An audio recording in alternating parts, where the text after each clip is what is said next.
బ్రతికినన్నాళ్ళు నీ భజన తపను గాని మరణ కాలమునందు మరతునేమో.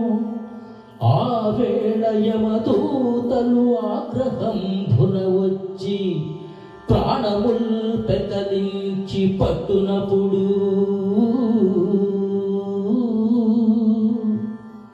కపవాత పైత్యముల్ కపగ భ్రమచేత కంపము వదమంది కష్టపడుచు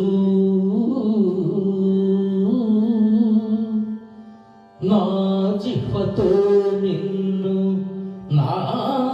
జిహ్వతో నిన్ను నారాయణ నారాయణ నారాయణాయనుచు పిలుతునో శ్రమ చేత పిలువలేనో. పిలుతునో శ్రమ చేత పిలువలేనో. నాటికిప్పుడు చేతు నీ నామ భజన తలచదను చేరి వినవయ్య దయను చూపి. భూషణ వికాస శ్రీ ధర్మపురి నివాస దుష్ట సంహార నారసింహ దురిత దూర